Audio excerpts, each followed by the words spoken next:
Voilà. Donc le point principal dans le 20e chapitre, c'est un chapitre tout à fait central, parce qu'il se pose la question dans le chapitre 19 et 20, comment est-ce possible de dire que les patriarches aient accompli toutes les mitzvot de la Torah avant que la Torah ait été donnée? Alors, c'est une énigme, on ne comprend pas. Alors, il ressort que c'est les patriarches, par leur démarche intérieure, sont arrivés à concrétiser les mitzvot de la Torah. Alors, ce qui est quand même très, très bizarre, hein. C'est très, très, très, très étonnant. Très étonnant. Et c'est ça le sujet principal. Il tire une preuve de là. Il tire la preuve de, c'est ce qu'il exprime dans le chapitre 20, que les mitzvot, puisque le sujet, c'est quoi la fonction des mitzvot?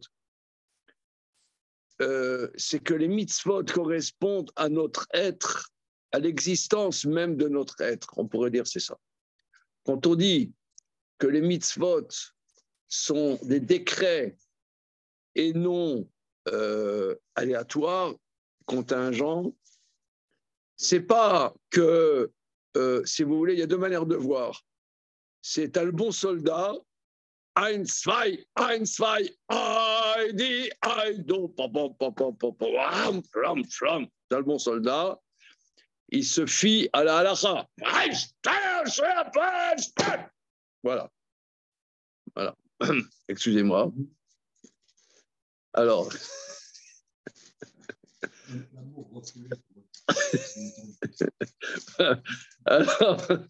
alors c'est comme ça la lecture première, que les mitzvot, ce n'est pas la pitié, mais c'est des décrets. C'est la manière, on pourrait dire, romaine de dire dur lex, sed lex.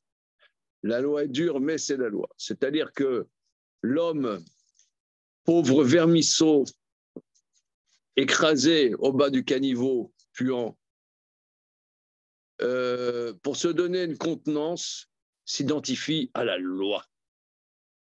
Je laisse les psychanalystes de tout poil se marrer dans leur coin. La loi, le petit père des peuples.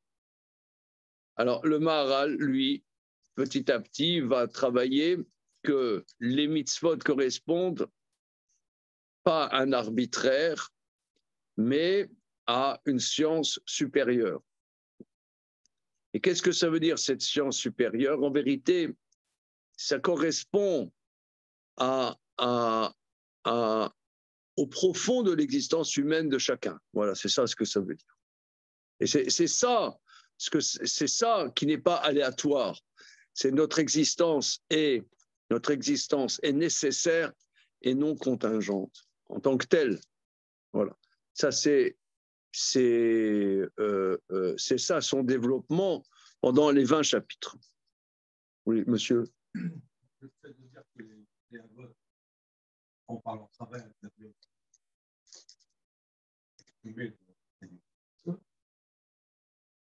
c'est presque un peu limite d'hérésie. Oui, oui. Ouais, c'est... Travail intellectuel, travail d'approfondissement, travail intérieur spécifique à chacun des avots qui fait émerger quelqu'un qui est du domaine de l'humain, qui est contre. Il n'y a que l'humain qui ne peut l'exprimer. Mais à ce compte-là, ça peut dire d'achèver. Si c'est l'humain. oui, bon, d'accord, oui, c'est limite. C'est pour ça, c'est limite. C'est pour ça, dans le texte que j'ai écrit, mon épouse, elle a dit, dis-moi, tu vas le publier, ce truc-là? Ouais, bon. Oui et non, parce que, voilà, oui. Mais c'est limite, hein, c'est tout à fait limite. C'est pour ça que, bon, Hachem, il y a peu de gens qui étudient du Maharal. Parce que c'est limite. Baruch atah Adonai Eloheinu melech haolam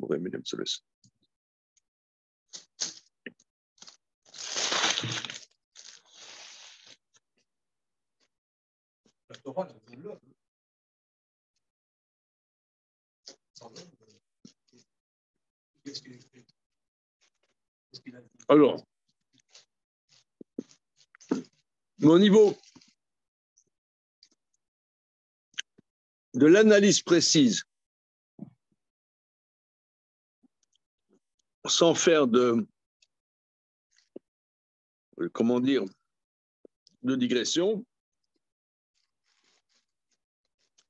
lui, il dit que ce qu'on appelle que les mitzvot s'imposent, elles s'imposent en tant que notre existence est de l'ordre du nécessaire et non du contingent. Voilà. Voilà, c'est ça l'articulation. OK. Tout ça, c'est la révision. Maintenant, Perek, Esrim Vecha. Bon, à toi de il barer lecha. Ki raoui shetinaten haTorah al yedei echad shu meyuchad venivdal min haklal. Il est donc expliqué, parce que là, il a expliqué en quoi Avram était à l'origine de tout ça.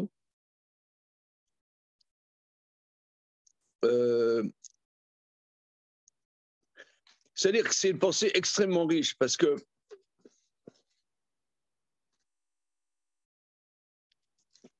il a expliqué au chapitre 17 que les enfants d'Israël sont de l'ordre de l'existence nécessaire.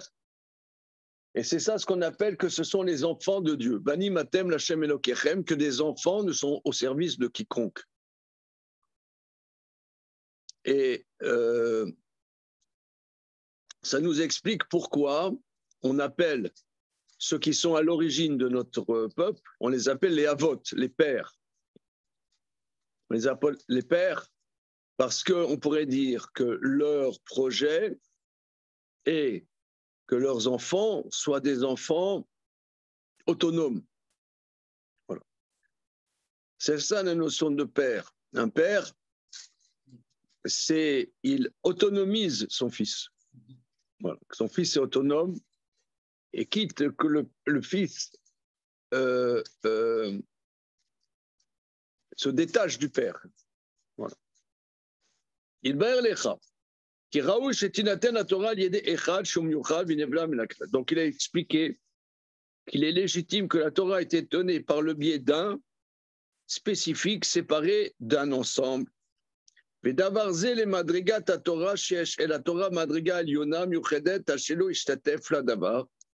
Cela correspond au niveau de la Torah même,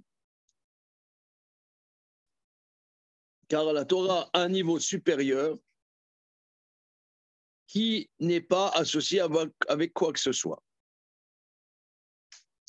Le cas Raoui Shetinaten à Torah Liede Misheu Miuchad Bemadriga Mikol Bae Olam Veu Moshe. C'est pour ça, donc je me suis trompé, c'est pas vrai, maintenant il va parler de Moshe, c'est pour ça il est légitime que la Torah ait été donnée à quelqu'un qui est spécifique dans son niveau, différent, particularisé parmi tous ceux qui vont dans le monde, c'est Moshe. Ve'av ki Torah i Torah el haklal, quand bien même la Torah correspond à la communauté, à une collectivité, Nitna al-Yedei Moshe, elle a été donnée par le biais de Moshe. Va'inyan kemo chez Inyan benefesh Adam, cela correspond à la structure de l'âme humaine.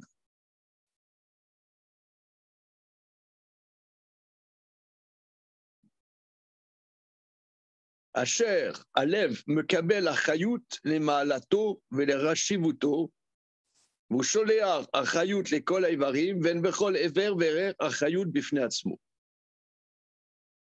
Donc la Torah a été donnée à une collectivité qui s'appelle Israël, mais la collectivité correspond quelque part à l'âme humaine que le cœur reçoit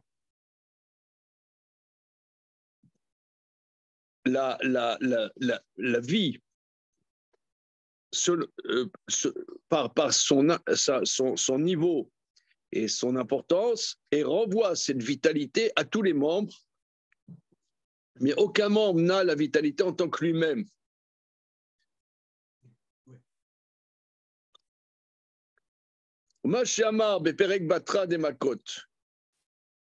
Alors, vous voyez ici, il y a un point qui est très très important, Il n'est pas très développé, mais c'est quelque chose qui fait réfléchir. Que les Havot ont voulu mettre les soubassements d'un peuple et que la Torah soit donnée à un peuple et pas à comment dire, voilà, c'était donné à un peuple. Maintenant, c'est donné à un peuple par le biais de Moshe.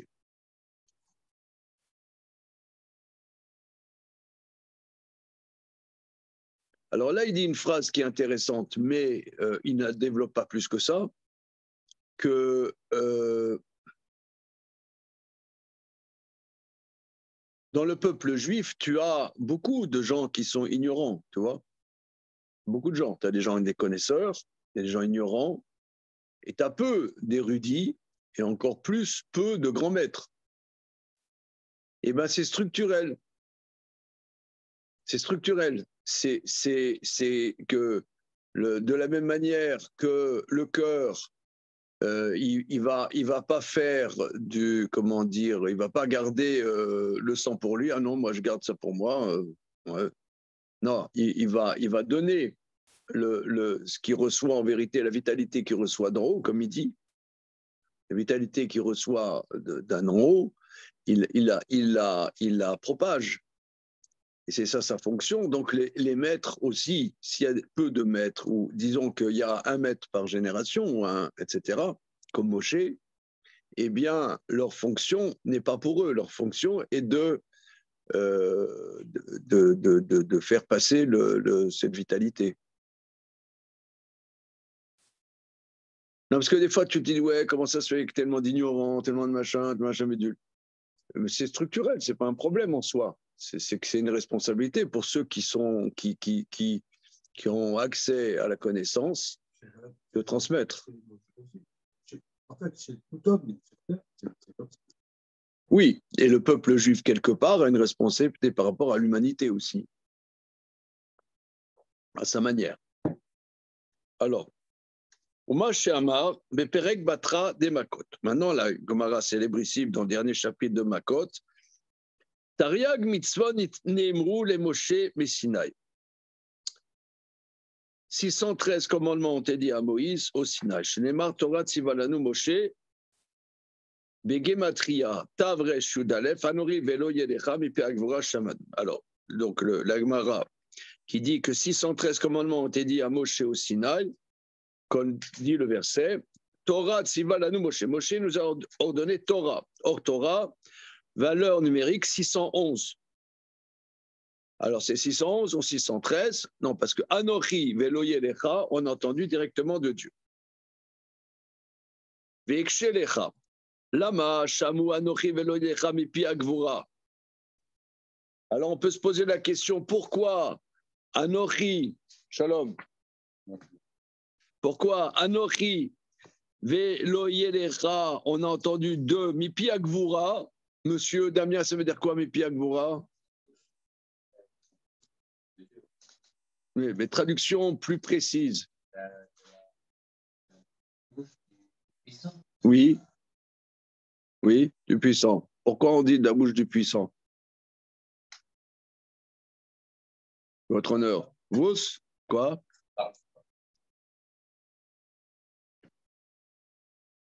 C'est ton poulain? Je sais pas, moi, j'en sais rien, moi. Alors, monsieur Gabriel, pourquoi on dit de la bouche du puissant? Il sait pas. Fais le malin, toi. Alors, ça me. Alors, il me semble expliquer comme ça que on dit Ezeo Gibor Akovesh et Tietzro.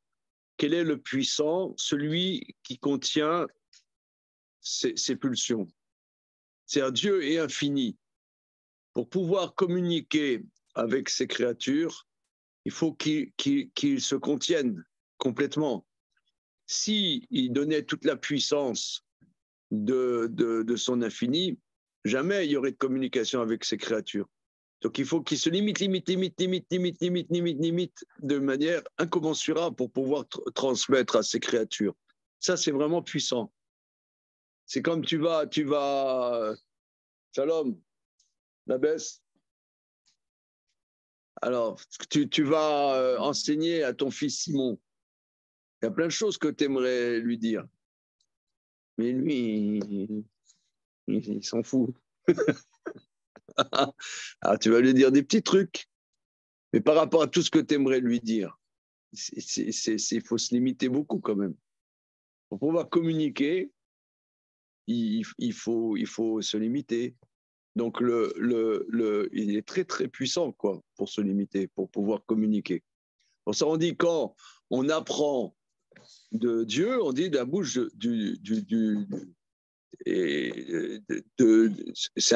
ne peut même pas imaginer la puissance.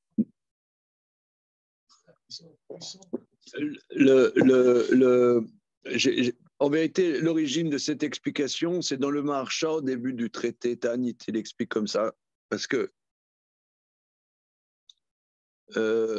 vous dites des fois le Shmona Esrei, là, je sens à vue de nez. Vous avez le look. Vous avez le look à dire le Shmona Esrei. Alors pourquoi la deuxième bénédiction, c'est Ata Gibor Leolam Hashem, Mechayem Esim, Ata Chavloshia. D'accord? Ata Gibor Leolam Hashem, Mechayem Etim. Qu'est-ce que ça a à voir Ata Gibor, Mechayem Etim? Ata Gibor, Mechayem Etim. T'as dit ça tout à l'heure, je sens, toi. Ouais, hein? Alors, le Maharsha explique. Il explique qu'est-ce que ça a à voir, faire revivre les morts, avec le fait qu'Hachem, il est Gibor. Il dit que de manière instinctive, quelqu'un qui est fort, s'il a la capacité, comment on peut voir qu'il est fort? Il a la capacité de t'assommer. Par exemple, tu vois, l'équipe de France, elle est forte, quoi. Elle a gagné par rapport aux Anglais, quoi. Elle est forte. Ouais, wesh. Moi, c'est fort. Attends, t'as vu le Maroc, là, les Marocains en demi-finale? Ouais, j'ai vu. Hein, Strasbourg est à feu et à sang. Hein. Ouais. À Strasbourg, alors là, c'est la transe là-bas. Tout ça pour dire que, tout ça pour dire que quelqu'un il est fort, c'est la capacité d'assommer un autre, voire de le tuer. Mais Hachem, il est fort. Celui qui est mort, il fait revivre. Là, il est fort. Celui qui est mort, il arrive à le faire revivre. Ah, ça, c'est fort. C'est ça, Tagibor, il est fort. Il est fort. Quelqu'un, il est mort, il arrive à le faire revivre. C'est un truc de dingue. Quelqu'un est mort, il arrive à le faire revivre. C'est le Maharsha qui dit ça. Donc, c'est fort, hein?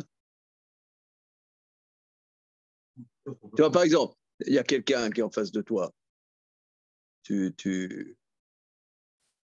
peux l'épater. C'est fort. Mais qu'il arrive, lui, à sortir quelque chose de lui, que tu l'aides à sortir quelque chose de lui, c'est plus fort. Et pour ça, il faut se limiter, il faut s'annihiler peut-être. Voilà. Ouais. Voilà. Alors, ouais.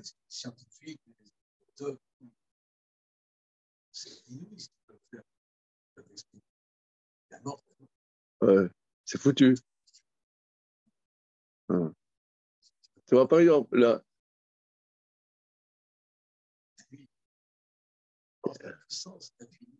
Voilà, c'est ça, c'est puissant. Voilà. Si bien la mort est infinie, terminé. Alors c'est pour ça, quand on parle, qu'on apprend directement de Dieu, on dit de la bouche du puissant. Parce que c'est très puissant. Hein, c'est ça, on reprend. Alors maintenant, donc on est au début de la page Samer et les premiers mots.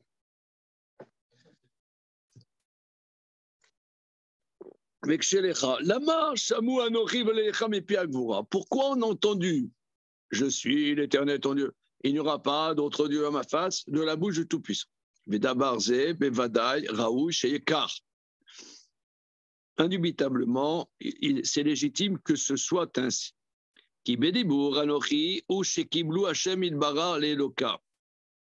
Dans la parole, je suis, ils ont reçu Dieu comme l'Éternel comme Dieu.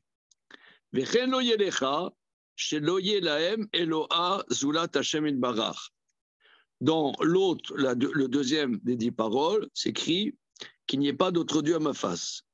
Donc il n'y a pas d'autre Dieu si ce n'est l'Éternel.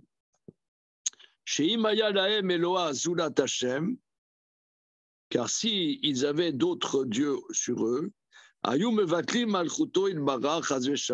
annuleraient sa royauté, à Dieu ne plaise.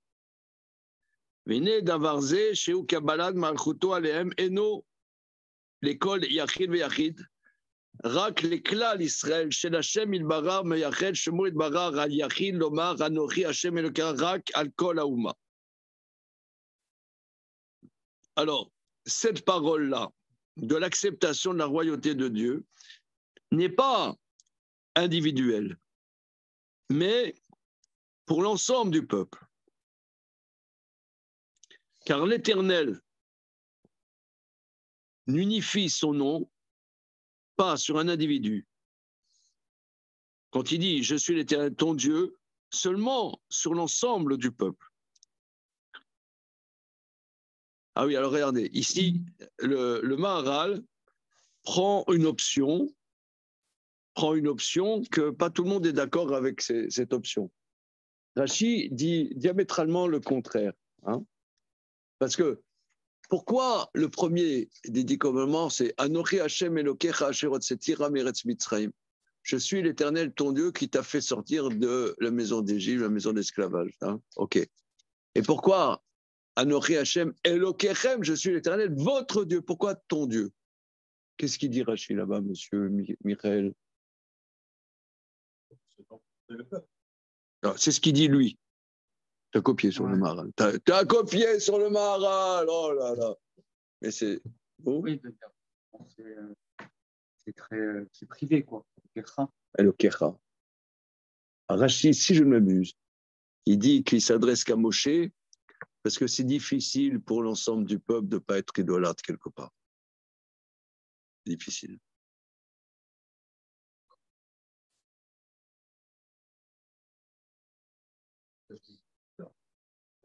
C'est difficile. Alors, mais le Maharal, il dit le contraire. Enfin, il dit autre chose. Il dit, comme toi, tu dis que je suis l'Éternel ton Dieu, il s'adresse à l'ensemble du peuple. Je suis l'Éternel ton Dieu, toi, Israël. Parce qu'il unit, c'est vrai qu'il a unifié son nom à Abraham, à Yitzhak et à Yaakov. Mais après, il s'unifie à Israël dans son ensemble. Chacun peut entendre. Ouais, on entend le poursoir.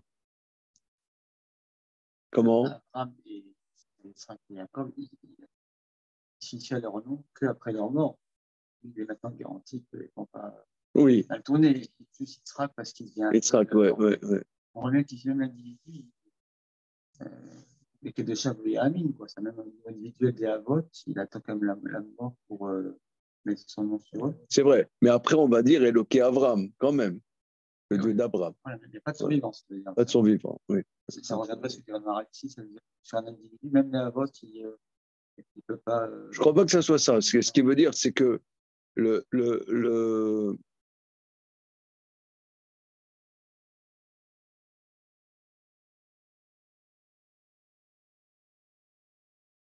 sais pas exactement qu'est-ce qu'il veut dire. On va essayer de voir la suite. Lui, il dit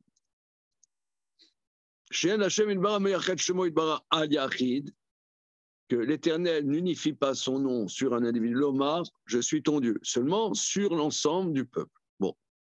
Ve'yefshar lomar belu shte mitzvot, שהמצווה היא לכל יחיד ויחיד בעצמו.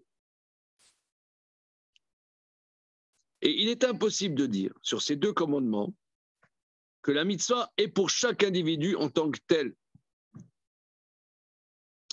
She'en Hashem il bara meler al yachid. Parce qu'Akadosh Baruch il est meler, il n'est pas meler sur un individu, mais en meler belo am. Alors regardez ici, c'est très très intéressant. Ici, lui dit, je dirais, il y a une réflexion nationale que les 10 commandements s'adressent à l'ensemble de cette nation qui se forme à la sortie d'Égypte. Et quel est le projet? C'est qu'Akadosh Baruch Hu met sa royauté. Il devient Meler, comme on dit à Rosh Hashanah, Yom Kippour. Hachem est Meler. Or, En Meler Belo Am. Il y a un roi. Ça veut dire que tu as. Vous voyez, par exemple, moi, souvent, je suis impressionné à Minchat Shabbat. On dit Ata Echad, Beshimcha Echad, Mikamecha Israël Goy Echad Baaretz. Tu es un, Echad Shimcha, ton nom est un, qui est comme ton peuple, Israël, un peuple, un sur terre. Par exemple, tu vas à la choule, là, à Mincha, tu vois tous ces dizaines de juifs qui ont été Shomer Shabbat. C'est-à-dire que toi, tu sois Shomer Shabbat, c'est une chose. Et qu'il y a une collectivité qui soit Shomer Shabbat. Il y a un mec, il est fracassé de la tête, il fait un truc. Bon. Hein, tant mieux pour lui, je veux dire. Abegizint. Ça lui fait plaisir. Mais que tu as une collectivité qui est Shomer Shabbat, c'est dingue quand même. Ça a une autre portée. C'est tout à fait autre chose. Parce qu'une collectivité, tu as de tout. Tu as un cordonnier, tu as un garagiste, tu as un médecin, tu as un dentiste, évidemment. Tu as un commerçant, un audioprothésiste. Et que tout ça, il soit Shomer Shabbat, c'est dingue quand même en vérité. C'est un plus grand kavod que si tu as le plus grand des oiseaux qui fait Shomer Shabbat, c'est bien en soi. Mais c'est un zozo, quoi. C'est pas ça le projet. C'est pas ça le projet. Le projet, c'est que ça soit un peuple qui représente Hachem. Ça, c'est ce qu'il dit. Hein. C'est vrai que pour nous, comment dire, on est un peu critique tout le temps. On dit, ouais, les gens, ils sont cons, machin. Ouais. Attends,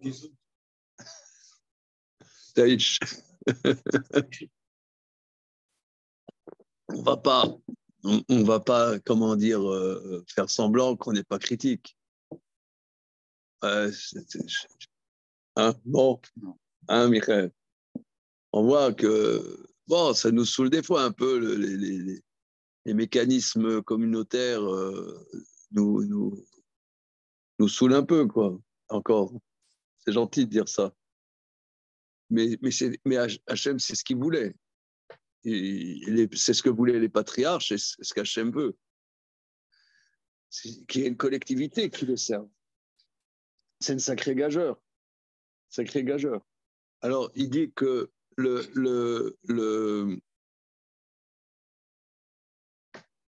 que ces deux commandements qui sont l'expression de l'acceptation de la royauté de Dieu, eh ben, elles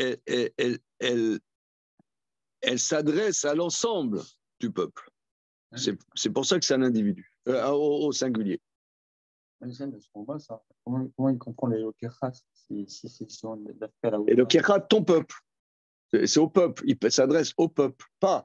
Et le Kechem, c'est chacun d'entre vous. Et le Kecha, c'est le peuple entier. On peut dire le contraire. Hein. Rachid dit le contraire. Rachid dit le contraire. Rachid dit strictement le contraire. Mais ça, voilà.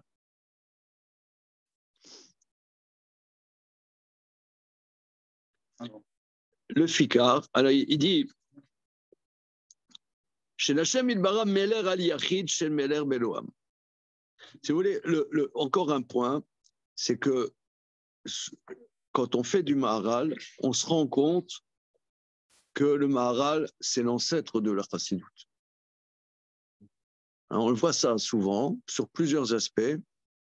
Et ici, parce que la Chassidoute, c'est une réflexion qu'on aime ou qu'on n'aime pas sur c'est quoi le peuple. Vous voyez, par exemple, tu as les rabbis. Tu as les rabbis, tu as des personnes charismatiques. Tu peux dire, bon, c'est de la Vodazara, que sais-je. Mais tu as aussi des gens qui perçoivent qu'ils ont une responsabilité collective d'apporter aux gens qui n'ont peut-être pas les mêmes capacités qu'eux, tu vois. Et il y a une réflexion là sur comment l'érudit a un contact avec celui qui ne l'est pas, et il a une responsabilité. Et voilà. Comment? Ouais, ouais.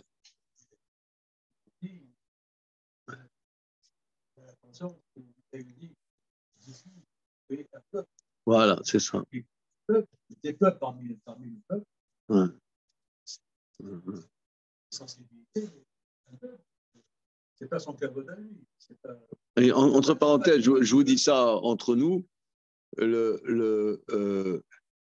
En vérité, même si Karl Marx était un juif allemand, il y a une intuition chassidique dans le marxisme. Je pense que c'est pour ça que ça a beaucoup marché, le marxisme, en Europe de l'Est, qui avait des sources chassidiques. Parce que dire que la rédemption viendrait du prolétariat, tu vois, des ignorants, ça c'est chassidique.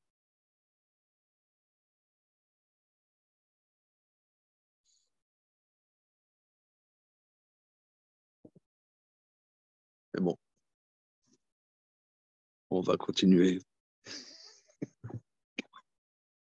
Il va me lapider. Non. Comment? Non, c'est fort de dire ça, parce que je trouvais que ces mouvements-là, s'ils prennent chez les juifs, c'est quelque chose de juif. Il y a quelque chose de très, très juif. C'est Avec le projet communiste, c'est quelque part, c'est très, très juif. Ça a embrasé sur tous le bolchevisme. C'est quoi le bolchevisme?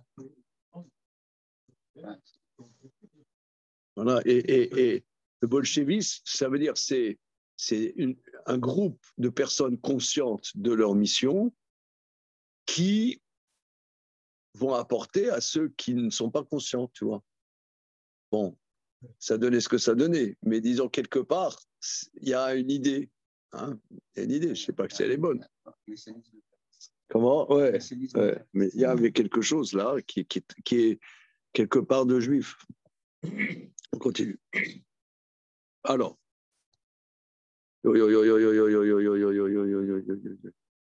Alors, le fikar, c'est pourquoi. Belouch te dibarot, c'est pourquoi dans ces deux paroles, Shem le klal Israël beyachad, qui s'adresse à l'ensemble d'Israël, ensemble, Aya, Bema Shem Am Echad, en ceux-là qui sont un peuple, Vachem Ilbaram Melech Aleem, et que Dieu règne sur eux.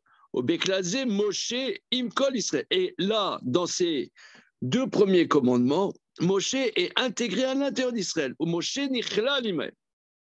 Rak She'ar Radibarot Ena Metzad Shem Klalecha. Par contre, les autres paroles, c'est pas en tant qu'une collectivité. Vedavar ze en raoul et malat Torah madregata ki im shetinaten Torah liede Moshe Rabbeinu. Ensuite, selon le niveau spécifique de la Torah, ce correspond à la Torah qu'elle soit donnée par Moshe Rabbeinu. Chez l'Okam Navi Israël qui est Moshe, parce que ne s'est pas levé un prophète dans Israël comme Moshe. Donc,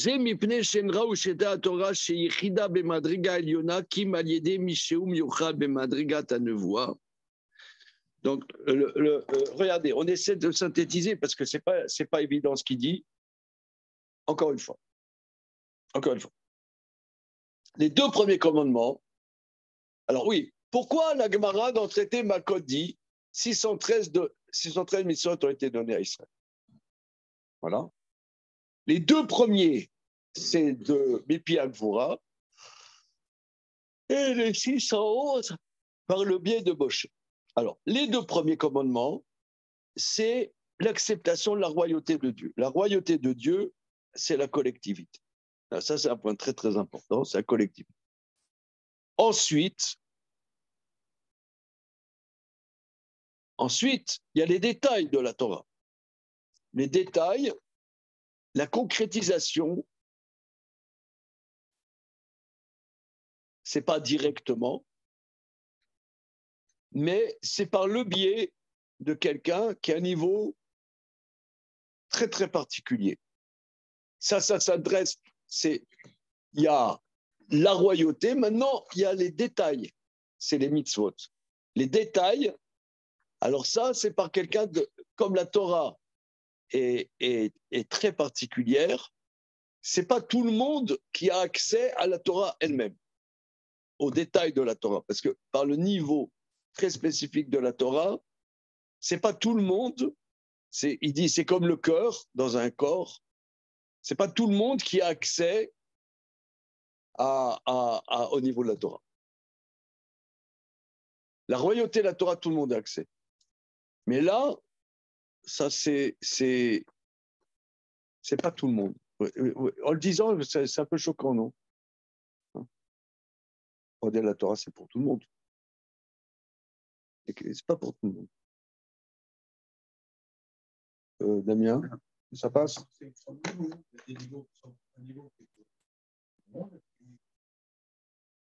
C'est-à-dire pas, nous, on ne peut pas prétendre avoir accès, c'est-à-dire Moshe, c'est-à-dire une vision globale de la Torah, c'est-à-dire il la possède quelque part. Oui.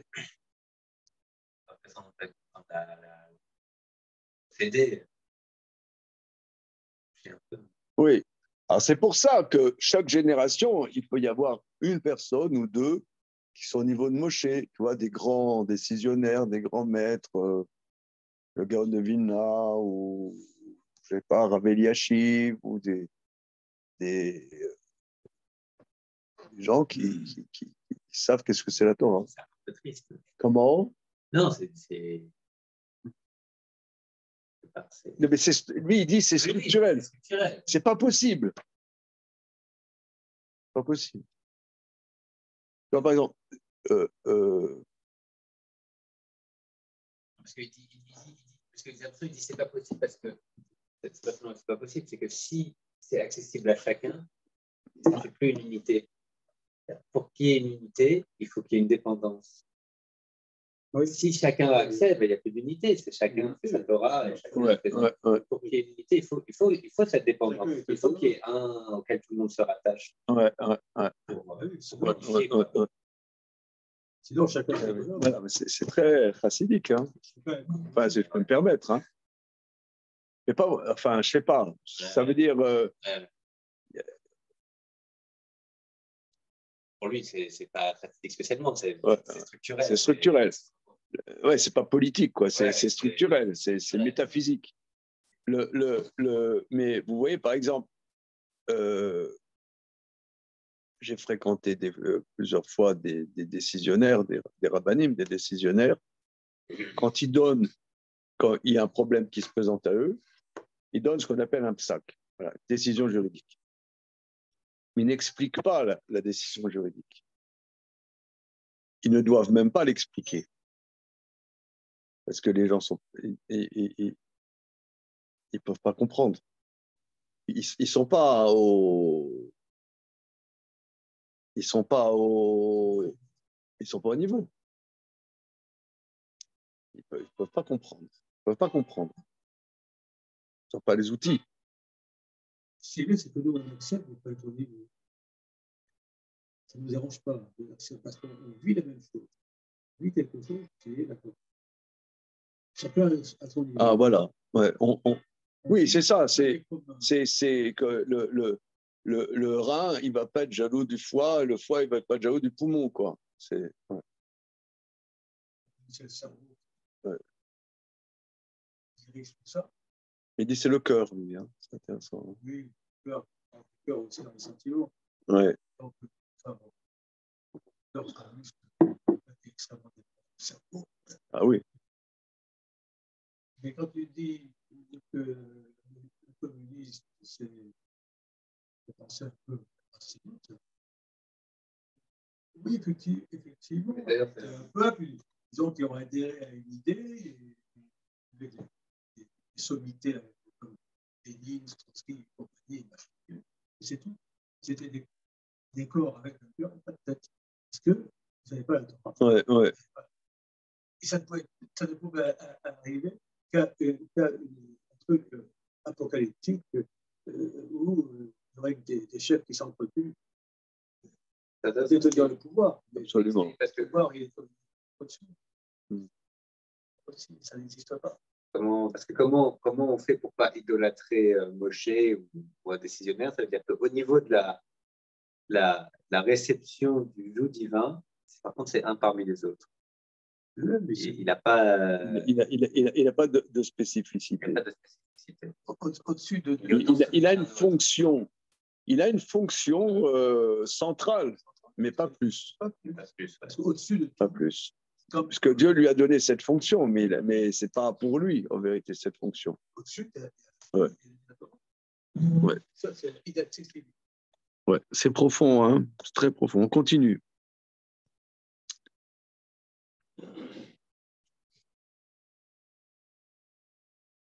Donc lui, il veut dire que le... Oui, vas-y. Parce que ça a fait réfléchir que si on reprend un niveau plus individuel, un père de famille, s'il n'a pas un appui de Torah, s'il n'est pas lui-même soumis à quelque chose, c'est un tyran. Un tyran. C'est un tyran. Un despote. Un despote.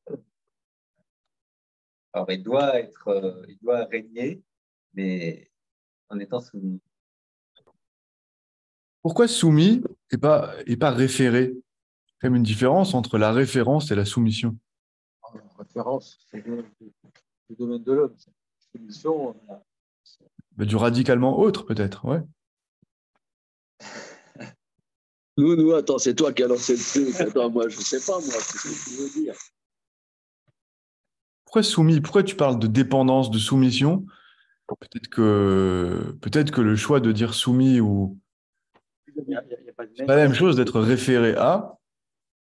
Il y a une marge quand même de manœuvre et de choix ici, mais de souver aussi. Mais... On se souvient à Dieu et à sa Torah. C'est-à-dire, c'est un langage de malchoute, c'est un roi, d'abord on lui obéit. Ouais. Mais ça, c'est un langage humain, ça. La référence, c'est un langage de liberté. Référence, c'est un peu intellectuel sur ton respect. Non, il est question de langage, disons. Ouais, mais on fait que ça.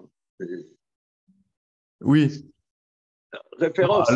À l'ordre du langage. C'est pas la même chose d'être référé à l'ordre du langage, d'en être soumis, certes, mais soumis, ça implique autre chose. Ça implique une soumission à quelque chose de supérieur à l'homme, ce n'est pas un écrasement.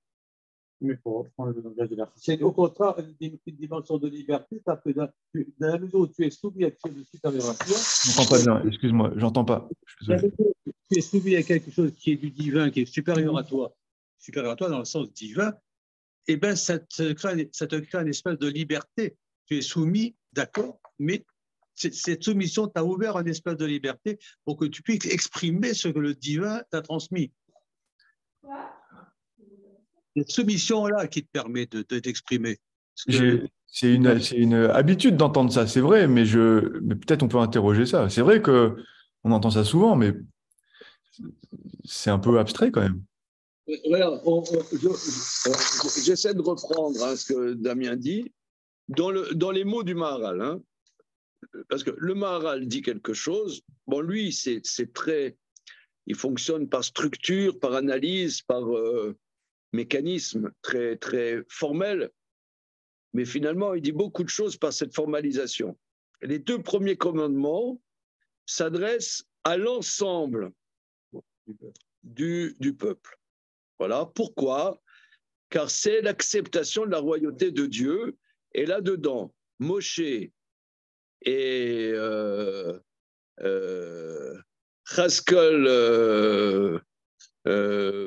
Haskell Bidul, Haskell Lévis, c'est la même chose. Ou Marlouf Ben Soussan, c'est la même chose. Voilà. Alors, par contre, après, tu as les détails de la Torah. Les détails de la Torah, bon, la Torah, mon coco, il faut être super balèze pour saisir, pour acquérir la Torah. Ça, c'est une personne. Maintenant, cette personne qui a une fonction nationale. Alors, cette personne qui a une fonction nationale, à un moment, elle peut se dire, moi, I am the best. Ouais, I am the best.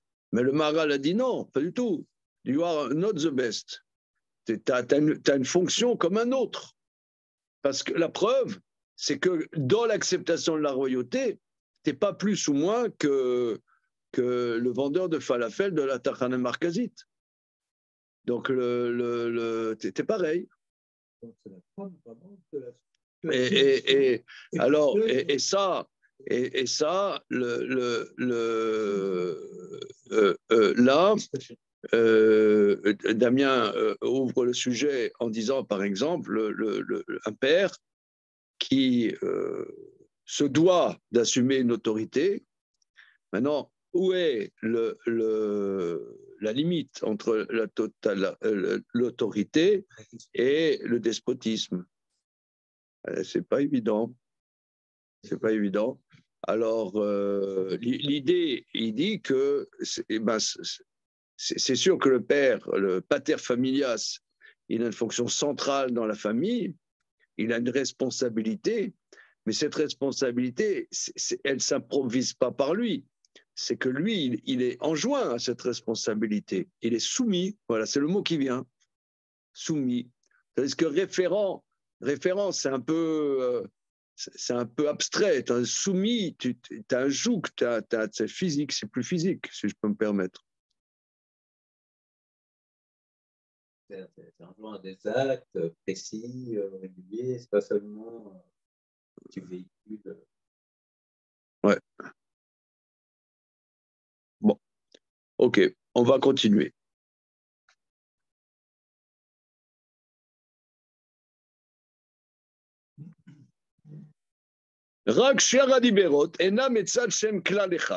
Mais les autres commandements ne sont pas en tant qu'une collectivité. Cela ne correspond pas au niveau de la Torah et sa madriga, que soit donné seulement par Moshe Rabbeinu, chez l'Okam Navi Israël qui est Moshe Od, car ne s'est pas levé de prophète dans Israël comme Moshe.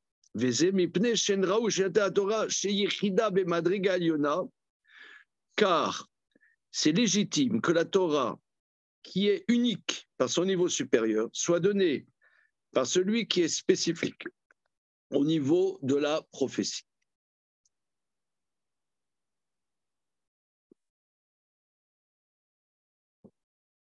Voilà.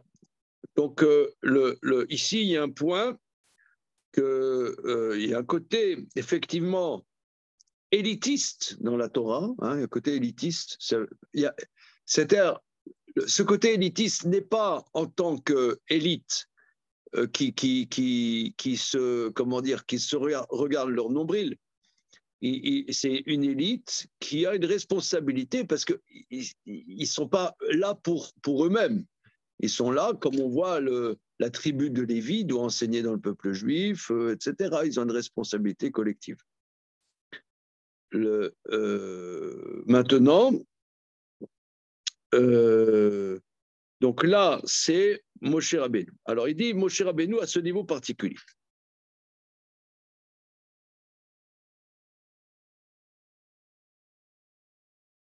Mais ça, c'est quelque chose, comme, si vous voulez, moi, c'est perturbant parce que tu vois, il y a eu après la Seconde Guerre mondiale en Israël, il y a eu un fantasme que tous les gens pieux étudierait la Torah à plein temps.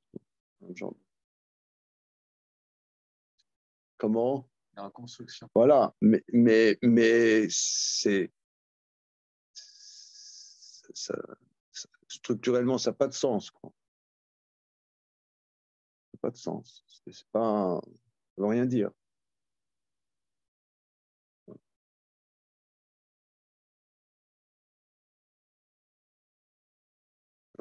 Alors, ce que nos maîtres disent, parce qu'un des derniers versets de la Torah s'écrit Lokam Navi Israël Kemosheot, ne s'est pas levé de prophète dans Israël comme Moïse à jamais.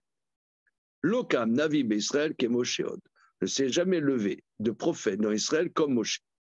Or, le Sifri dit, dans Israël, il n'y a pas eu quelqu'un au niveau de Moshe, mais chez les Goïm, oui. Et Bilam, il était plus balèze que Moshe.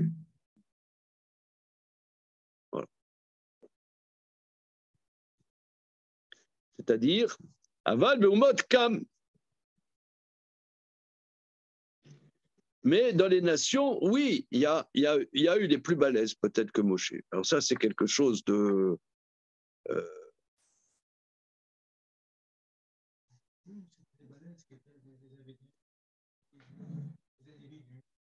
Ouais. Pas porteur de construction.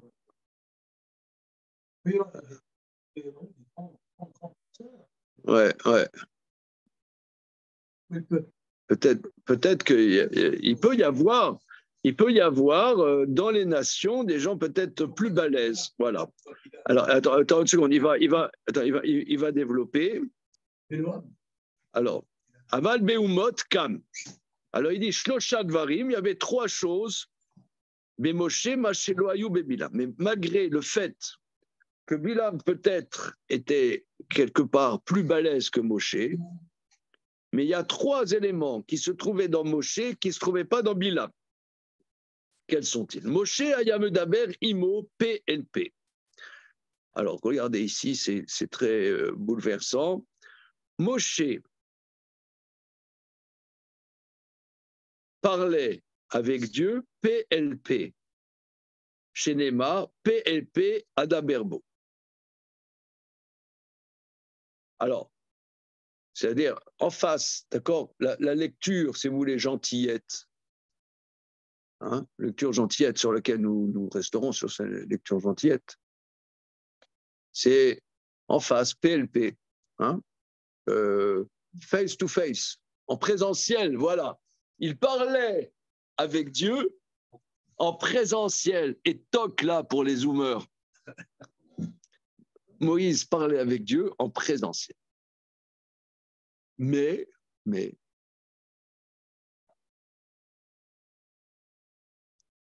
on peut dire aussi bouche à bouche.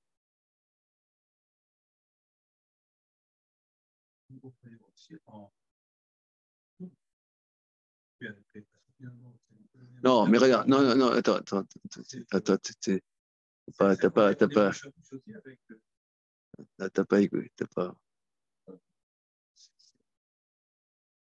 Believe. Bouche à bouche.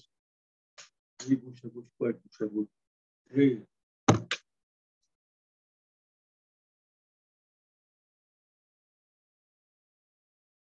Oui, il n'y a pas d'interface. Je ne sais pas, bouche à bouche. Ah oui. Ah, bouche à bouche, c'est-à-dire que tu fais le bouche à bouche à quelqu'un pour le maintenir en vie. Non? Bon, j'ai pas compris. Restons simples. PLP, comme on dit, Ishakeni beneshikot piou, kitovim dodera meyei. Ishakeni, qu'il m'embrasse des baisers de sa bouche. C'est-à-dire, kitovim dodera meyei, car ton amour m'est plus chéri que le vin.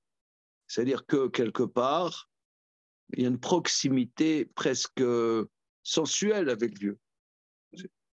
Ah ouais. Intime. Qu'on ne peut pas plus intime. C'est PLP, Adaberbo. Il y a une sensualité même dans la relation. dans la relation à Dieu. C'est ce que dit le verset, PLP. Ce qui est repris dans Shirachirim. Donc là, il y a une intimité et presque un amour, excusez-moi l'expression, presque sensuel entre Moshe et Dieu, tandis que Panim el Panim, Moshe aya medaber imo. Alors, première expression, voilà. Moshe aya medaber imo, Panim el Panim, face à face. Voilà. Moshe aya medaber imo, Omed. Donc, première chose, PLP. Deuxième chose, Panim el Panim. Et troisième chose, Omed, Shenema, Vata, Po, Amod, il m'a dit. Il dit, toi, reste debout. Alors, regardez, quand il parle à Dieu, Dieu lui dit, tiens-toi debout, là, tiens-toi droit. Quand tu parles à Dieu, ouais, je sais pas, tu parles à Dieu, comment dire, je sais pas, mais qu'est-ce que ça veut dire parler avec Dieu? On peut imaginer qu'on est terrassé. Ouais. Et Dieu, il dit, allez, tiens-toi droit, là. Oh, Moshe, qu'est-ce que détends-toi, Moshe, reste là, tranquille. Voilà. Apo Amod, Bilam, Ayam Daberimo, Nofel, Vegilou Yenaim. Bilam, il y a une faute typographique, hein. Ayam Daberimo, il parlait avec Dieu, mais il tombait, il était par terre, les yeux ouverts. Bilam, Aya Yodeama, Kadosh Baruch Atid, le Daberimo, Shenema Yodea Datelion. Bilam, il savait ce que Dieu allait lui dire. Shenema Yodea Datelion. Il connaît la pensée du Très-Haut, avant même que Dieu lui ait parlé. Regardez, ça c'est très intéressant. Une seconde, je viens tout de suite. Une petite seconde. Je viens tout de suite. Oui. Quand on parle que Moshe, c'était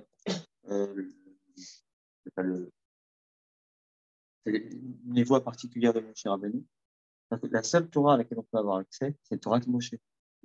Ça veut dire que c'est la Torah, une Torah qui est encore plus grande que ça, mais une fois que ça passe par le canal de Moshe Rabbeinu, on ne peut avoir accès qu'à la Torah de Moshe.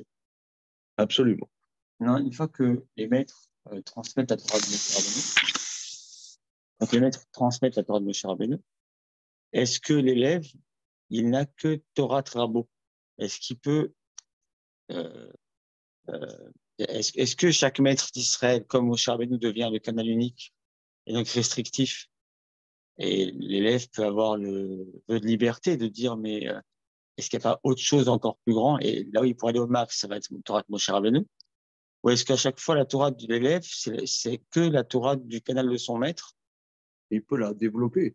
Il peut la développer, mais chez moi, en tout cas, je peux développer et monter un cran, mais au-delà de Moshe Rabbeinu, je ne peux pas accéder à autre chose. C'est-à-dire, il y a l'enseignement de la Torah, est-ce qu'il est, il est enfermé dans le canal du maître? Il passe par le biais du maître, c'est sûr. Notre lien avec le Sinaï, il passe par Moshe. Voilà, Moshe, c'est un inévitable. Mais après, dans la transmission, est-ce que chaque maître est un petit Moshe dans le sens où il est à la place de Moshe quelque part? C'est l'action de la référence ou de la soumission, ça, c'est la liberté de comprendre, en fait.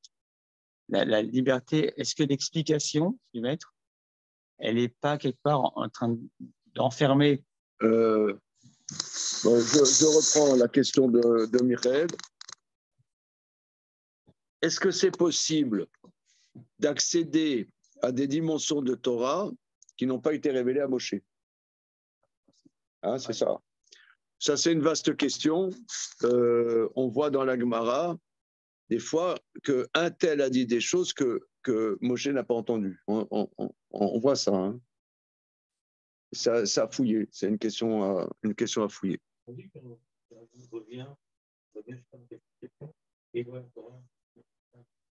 Ouais, il voit Rabbi Akiva qui dit des choses que Moshe ne comprend pas. C'est juste, c'est quelque chose que lui a dit. Il a dit, mais oui, mais il ne se reconnaît pas dedans.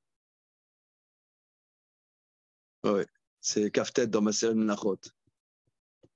Mais quand même, sur la question du maître là, que vous élaborez, je ne sais pas comment s'appelle le monsieur qui a parlé juste avant. Michael, je ne sais pas. Michael. Michael, ouais. Il y a quand même un point intéressant, c'est que je crois que Freud a élaboré toute la psychanalyse à partir de cette question-là, quand même.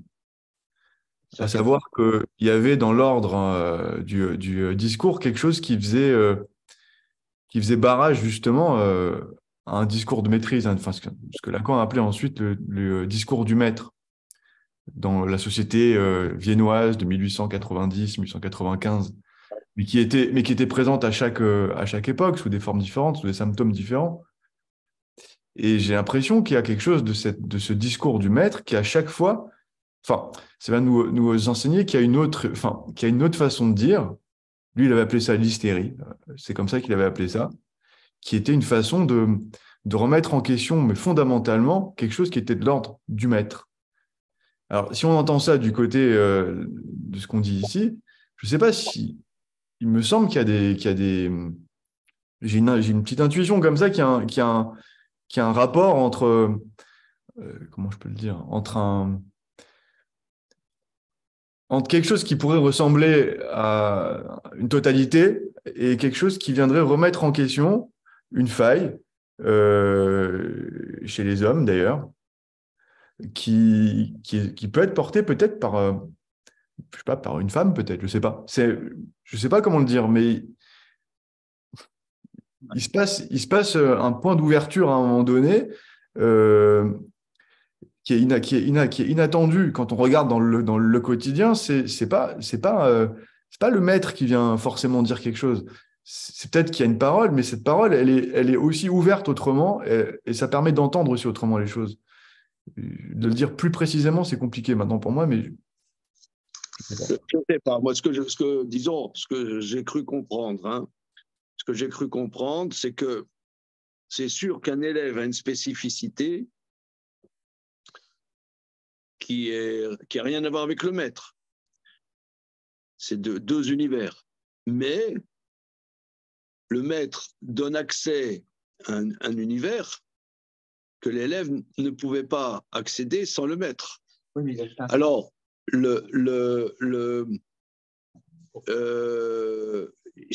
si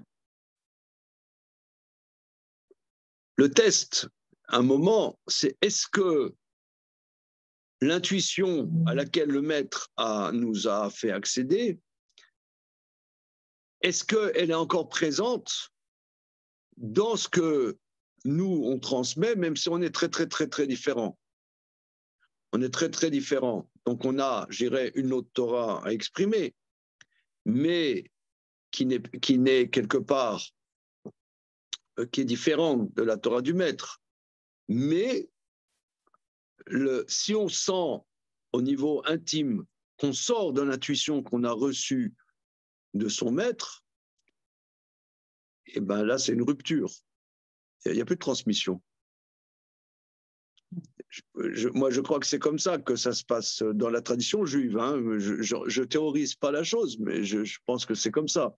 C'est-à-dire, si le maître, on sent que le maître ne se reconnaîtrait pas dans ce qu'on transmet, c'est qu'on transmet plus, on n'est plus lié au Sinaï. Là, on construit son petit univers, son petit, je sais pas, un truc qui n'a plus rien à voir avec la Torah, quoi. C'est sûr qu'on est différent et on doit développer notre spécificité, mais en laissant l'intuition à laquelle notre maître nous a fait accéder présent dans ce qu'on... Par PLP, pour continuer à partager une intimité. Voilà, une intimité, c'est ça, que l'intimité qu'on a vécue, à laquelle on a pu vivre, et ben cette intimité, voilà, c'est ça, on transmet cette intimité. Ouais. Mais si à un moment, il n'y a plus cette intimité, bon, ça veut dire que tu construis ton... C'est plus de la Torah, quoi. C'est autre chose. C'est plus de la Torah. C'est autre chose. Je ne sais pas qu'est-ce que c'est. Mais l'intimité, là. C'est peut-être bien, mais ce n'est pas de la Torah. On ne peut pas... mais regardez là, moi, je ne développerai pas trop ça parce que ce n'est pas la thématique ici que développe trop le Maharal. Donc, on n'a pas les outils vraiment pour décrypter ça. Mais au niveau sur le terrain, moi, je sens que il y a une transmission, ça veut dire il y a une transmission de maître à élève qui nous raccorde à une chaîne de maître d'élèves, voilà, et qui va jusqu'à Bosché. Maintenant, au niveau, c'est-à-dire au niveau de la méthode, au niveau de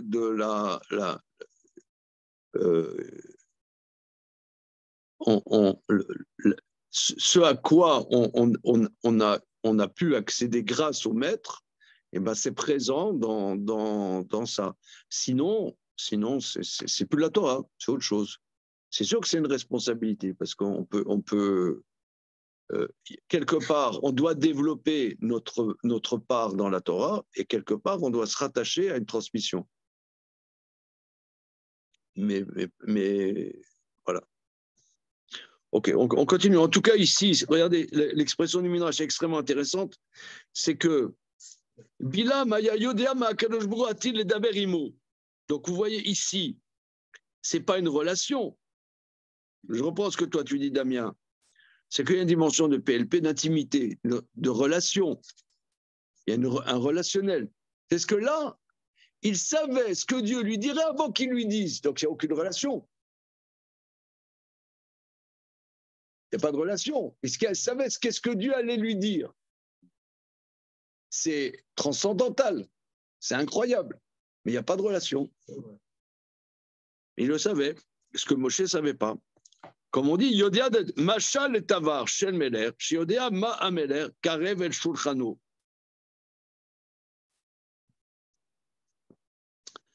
Ça ressemble à le cuisinier d'un roi. Il sait ce que le roi amène à sa table. Bien, qu'est-ce que ça veut dire?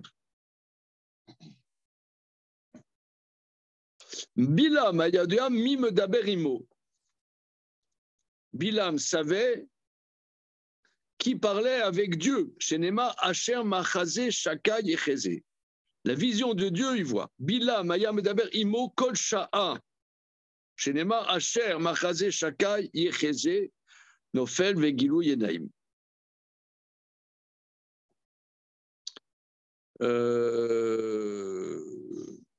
Bilam parlait avec lui à tout moment.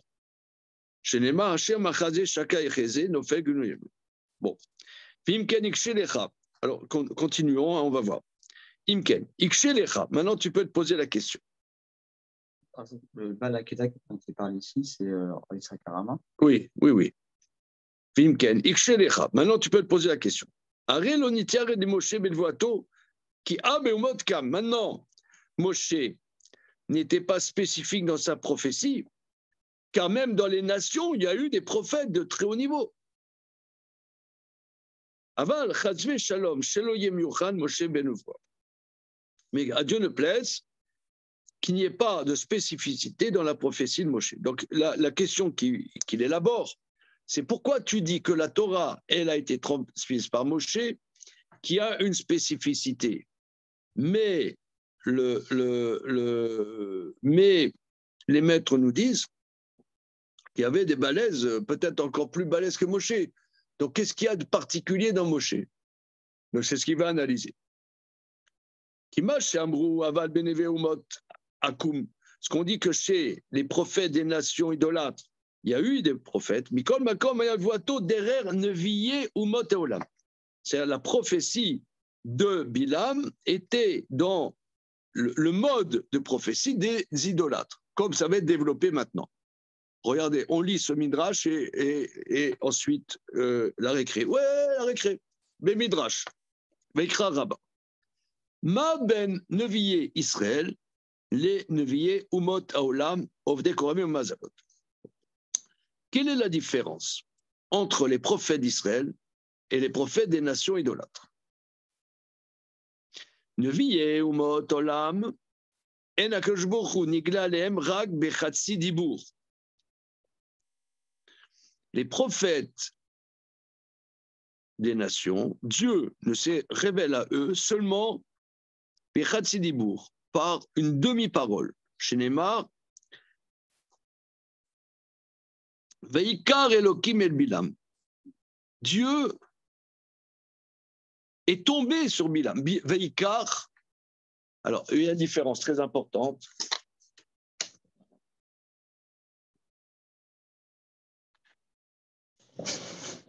C'est ce qu'on dit, Vaikra,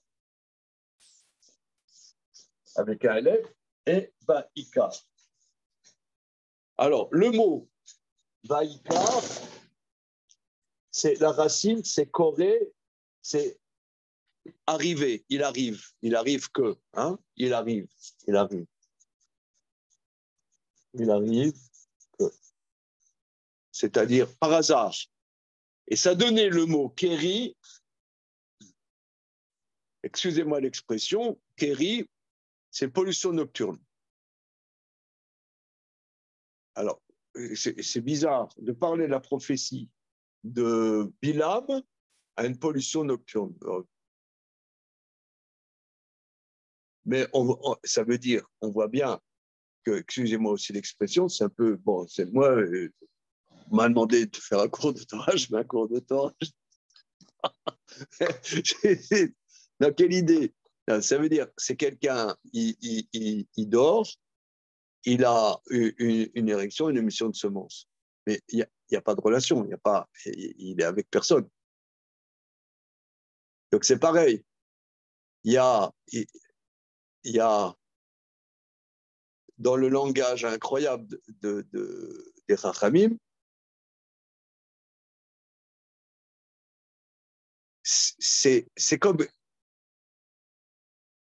un savant. Il découvre quelque chose d'incroyable. Mais c'est comme, quelque part, il n'y a pas une intimité. Il a découvert, je ne sais pas, le principe de la thermodynamique ou de la physique quantique, ou il a découvert je ne sais pas quoi, moi.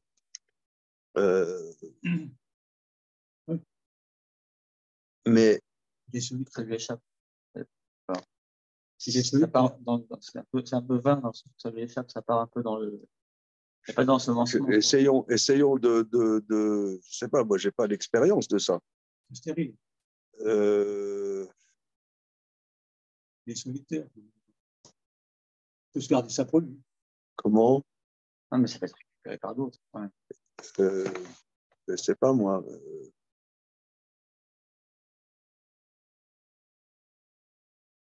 Archimède, il est dans sa baignoire. Ouais. Essayons de mettre à place Archimède, la poussée d'Archimède. Non,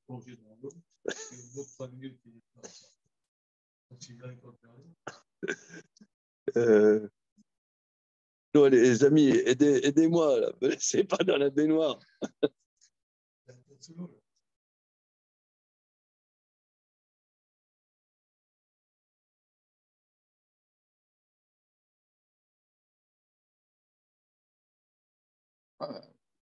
Non, mais c'est ça, si vous voulez,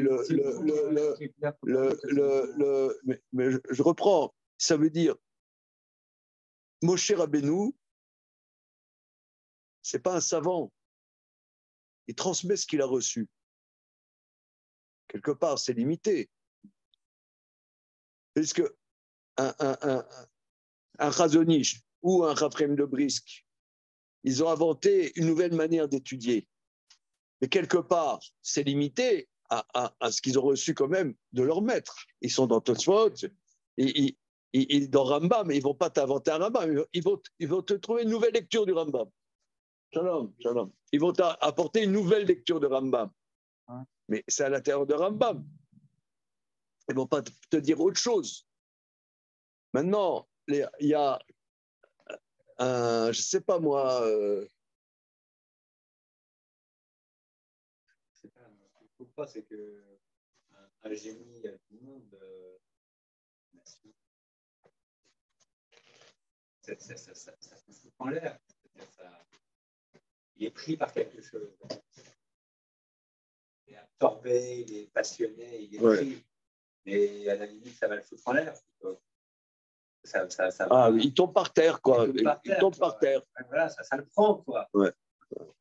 Et ça va donner quelque chose de brillant, mais lui, au final, il ne s'est pas construit. Il s'est pas construit. Ok, on reprend, parce que là, c'est parti sur des gros sujets. Bien. Shavuot Tov. Les gaillards.